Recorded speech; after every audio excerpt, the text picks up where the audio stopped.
Hi, I'm Christine Dunphy, and I'm doing Power in the News and the Media. Kind of reiterating what Dr. White said, this reading is about behind the scenes of media and how racism is portrayed behind the scenes, meaning that minorities are quoted less than white. People with color are rarely allowed to voice their opinions on an ethnic situation. However, white people are always offered and invited for their opinions to be voiced, no matter what the situation may be. So, to further talk about that, in the readings, Power in the News Media, right-wing press in the United Kingdom, Germany, and France have access to vast audiences, most of whom acknowledge this press as their only source of media. Another thing that I found interesting in this reading was that the liberal press has a much smaller audience and shares what it thinks are non-racial opinions on ethnic affairs. However, this denial of racism strategy actually fuels racism, as these white endless present themselves as the moral leaders of society. So basically that's saying that the people who have a say in the media and get to comment on major events or just like a scenario are people with higher power and are usually white. Another thing I found interesting was that a few Western European newspapers hire ethnic editors. As a result, their articles blame the victims of cultural problems, and typical minority spokesmen are only quoted if they agree with the elite. So this is basically saying that they tried something in Europe that anyone could talk to the media, but they're only going to put in the media if they agree with the whites or whoever, or the powerful people who said it. Otherwise, then it doesn't matter really what they say. I personally don't agree with that. I think that no matter what your race is, you have a say in what's going on around you, and especially in the media. There have been recent changes in the news coverage of ethnic issues, but typically they remain biased and cover most issues of problems or threats. And news reporters continue to only report on ethnic issue stereotypes. For instance, in today's world, blacks are continued to be associated with gangs, violence, drugs, prostitutions, and other threats to white population.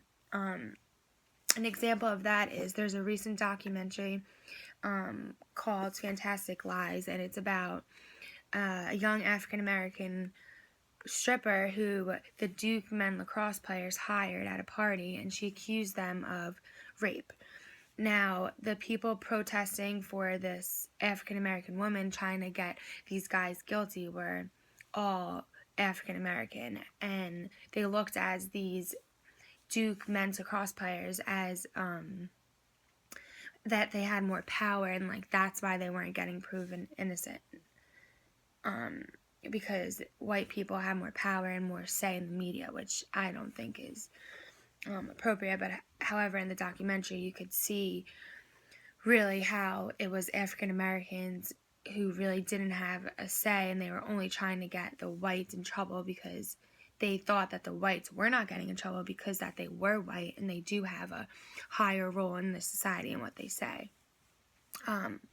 Another example is how the young Moroccans in the Netherlands, who are portrayed by the press as always engaging in street crimes, are actually victimized by the racist business owners who refuse to hire them and provide them the means to make a living. So that's an example of how the news does not always report the true, how the news doesn't always report the true underlying facts or reasons, but only the results. And these results fuel the fire of racism. Most stories that do not conform to these stereotype attitudes of minorities will never make it to print. Typically, when the editor stories about minorities are written, they start out with phrases like, for example, "We have nothing against the minorities, but," so they kind of begin their stories with a positive spin, but ultimately the writings are meant to be negative portrayals of racism. These stories result with the readers getting a truly biased version of ethnic affairs. This is further compounded when these articles are the only source of reference for events which in the case for most of the reading audience. Overall, the discriminatory hiring policies of the press, the use of selected quotations, the biased news gathering, limited anti-racial support, and denial of racism by the media all enforce racism and sustain the bad ethics and attitudes of their audience.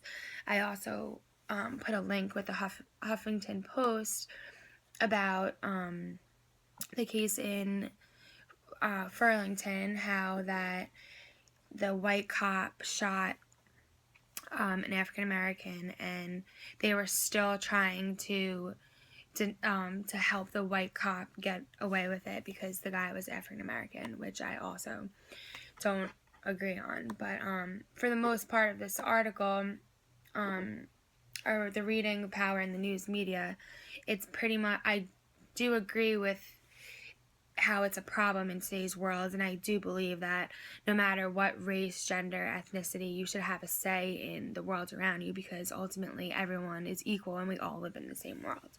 Thank you.